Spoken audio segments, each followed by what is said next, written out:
Hey, Francisco Lopez here, Coldwell Banker West. Wanted to make a quick video. I'm going to try to make it as quickly as possible, even though it's a lengthy topic. But essentially, it's about the buyer process, how to get started, what the process is, and how to get it to the end without any stress. Because buying a house is a ton of fun, very exciting and extremely rewarding. But at the same time, if you don't have the right tools, if you're not getting the right guidance and being told what to expect during the whole thing, it can be very stressful. Let's avoid the stress. Let's not do that to ourselves. So, number one is figuring out your budget. So I put together a list of all the things that you want to figure out budget-wise. Things that you have to make sure to have aside for the buying process. Number one, you want to figure out your monthly budget so that you can determine what price home you want to afford. Monthly budget is extremely important. You want to make sure that the house that you're purchasing doesn't become a headache or a burden on the family. Essentially, you want to own the house. You don't want the house to own you, right? So, number two, down payment. Same thing. It's going to help you determine what price of home you can afford and you can get into within that monthly payment. Not to worry if there isn't much or very little or nothing. There are programs for all sorts of down payment situations. There's programs with zero down. There's programs with 3.5%, 5%, all the way to 50% down. So, not to worry. Down payment can be easily worked out in. Number three, closing costs. Closing costs on a home are going to cover essentially your first month's payment or so before you actually get your first month's payment, but that's done at closing. Your prorated taxes, property taxes from when you buy the home. You're going to pay also title and escrow fees amongst a few other things. Typically that comes up to about 2.5% to 3% of the purchase price of the home. So on a $400,000 home nowadays, in this time of the year, it's about $9,000, $9,500 or so for your closing costs. Then you're going to have inspections. Most inspections on a regular home are going to range between $250 to $400, unless there's additional things that need to be done, like maybe a mold inspection that can run another $400. If there's a well and a septic, that can each run another $400 or $500. So it just depends on the property itself and what you're looking for and what's intriguing to you and what you want to make sure to check into. Repairs can be requested, but not always going to be done from the seller.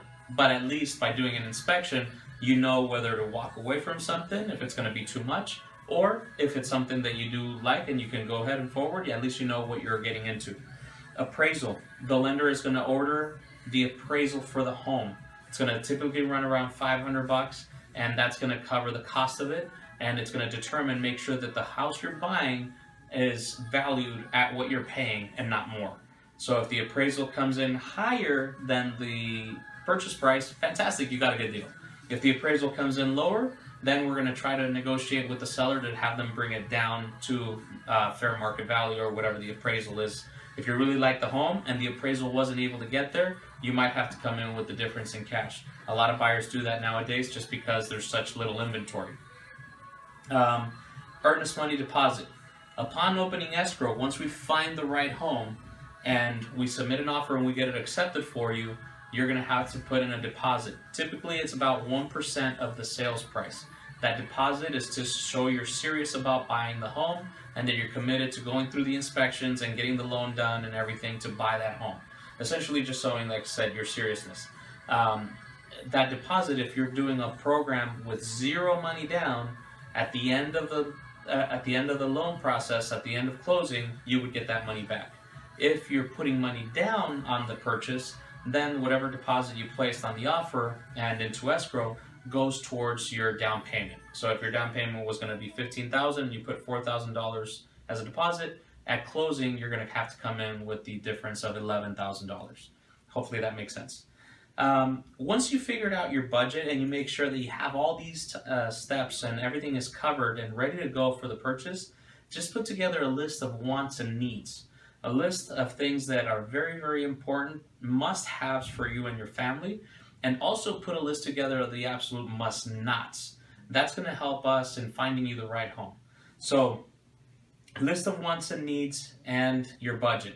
Once we have all that determined, then is where I'm going to be able to help you out a ton. We're going to be very proactive in finding you the home that you're looking for and that fits your needs and wants and your family's needs and wants, and is underneath your setup budget to make sure that, like I said, it doesn't become a headache and you're extremely happy with your new place. The process itself is very simple. We're going to look at some homes. You're going to determine which ones you like the most. We're going to help you in analyzing the market and making sure that the price paid and offered is a fair price. We're going to prepare the offer, have you sign it, submit it for you, help you in the process of the negotiations with the seller and the listing agent, make sure you're getting the best terms possible out of this transaction. Once you get your offer accepted, we're going to go into escrow. You're going to place your earnest money deposit. We're going to go ahead and order the inspection as quickly as possible to make sure that the house you're buying doesn't have any major defects or anything weird that's hidden or covered up. We found those in the past. We're going to help you in negotiating what's called a request for repairs.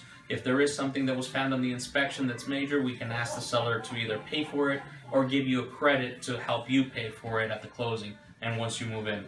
There's a lot of different ways of doing that. The lender is going to order that appraisal.